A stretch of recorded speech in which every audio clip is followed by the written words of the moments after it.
સુરતમાં આત્મનિર્ભર ભારતને સાર્થક કરવા અનોખો પ્રયાસ. સુરતના સાંસદ મુકેશ દલાલ દ્વારા મહિલાઓને આત્મનિર્ભર બનાવવા વિશેષ આયોજન કરાયું. મહિલાઓની ભાગીદારીને પ્રોત્સાહન આપવાનો પ્રયાસ.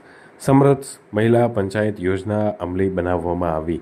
મોદી સરકારની વિવિધ સ્વાવલંબી યોજના અંતર્ગત બહેનોને આર્થિક રીતે સશક્ત કરવામાં પ્રયાસો કરાઈ રહ્યા છે.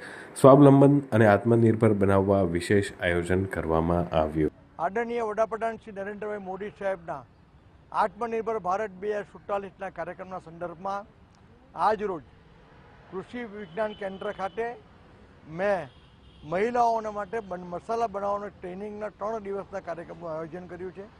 મહિલા સશક્તિકરણના મોદી સાહેબનો ખૂબ મહત્ત્વનો પ્રોગ્રામ છે. તેના ભાગરૂપ આ કાર્યક્રમ કરવામાં આવે છે, જેમાં 3 દિવસ સુધી મહિલાઓને મસાલાઓની ટ્રેનિંગ બનાવવાનું શીખવવામાં આવશે, જેથી એ શીખીને તે લોકો પોતાની ઘરે જઈને મસાલા બનાવી શકે અને એનું વેચાણ કરીને પોતે આત્મનિર્ભર બની શકે. આમ મહિલા સશક્તિકરણનો ખૂબ મોટા કાર્યક્રમના સંદર્ભમાં એક આનું આયોજન કરવામાં આવ્યું છે.